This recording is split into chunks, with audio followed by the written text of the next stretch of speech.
So today I want to talk to you about how play in art making can support your well-being. In this sketchbook entry, I decided to continue playing with some acrylic gouache paints that had been hanging around in the drawer. And just to clarify, that's acryla, not acrylic. So it's Acryla, Acryla Gouache. These paints are like a runny acrylic. You can add water to them similar to regular gouache, but unlike regular gouache, they dry permanent, which makes them fairly similar to standard acrylic paint. I have no idea what the difference is between the two, but I do know that the gouache paints have a more matte finish when they dry, similar to regular gouache, whereas the standard acrylics that I use anyway, they have a glossier finish without being shiny in any way. They just have a little bit more gloss to them, if that makes sense.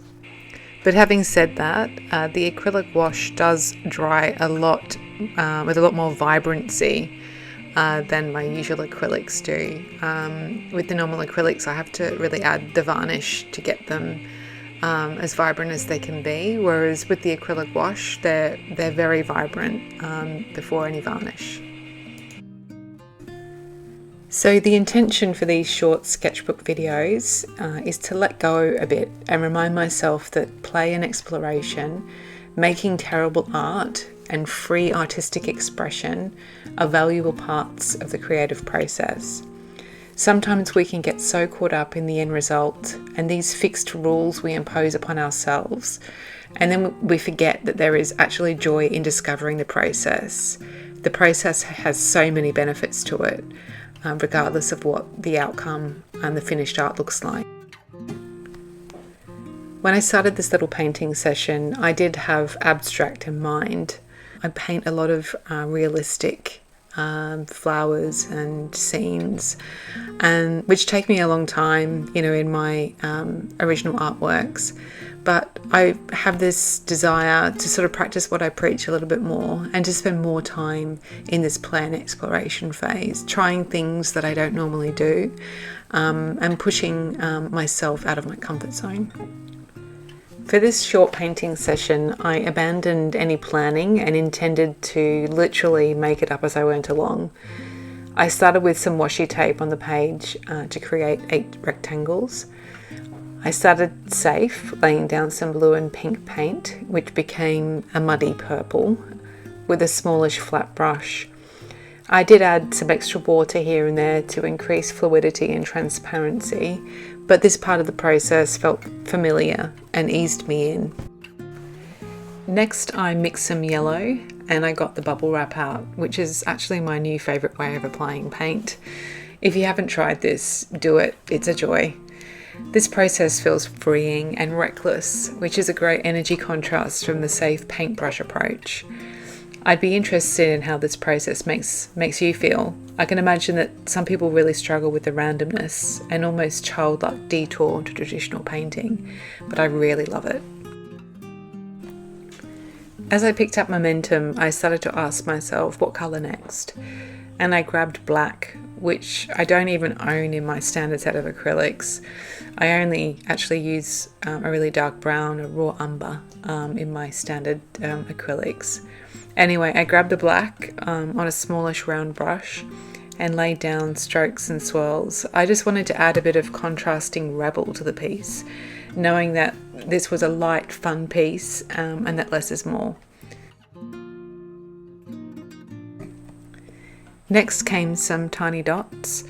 I actually started this off in a really constrained and delicate way, which I then abandoned. It actually took me a while to give up on the process, but as I leaned into trusting myself enough to splatter paint instead, I managed to create a feeling of lightness, a carefree and accidental energy as the marks landed on the page. The colours I used in this little sketchbook page were chosen at random, just as I worked through the painting. I chose colours that felt good to me, and I blended them with white to soften and add contrast as the journey unfolded. These colours are quite pastel and whimsical, with some bolder highlights, and this is just where my mood took me in that moment.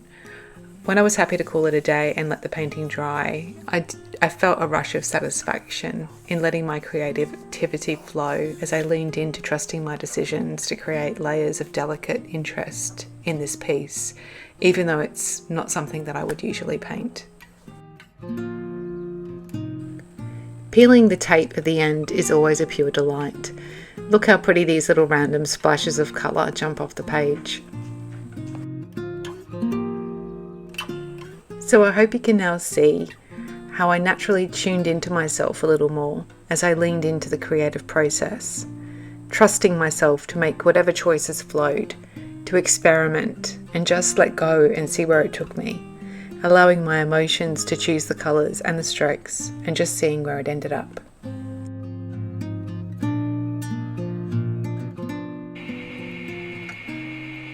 To finish off, I went back and added in some words that summarised my experience while I was creating the piece. Just little random words that summarised my feelings and my emotions.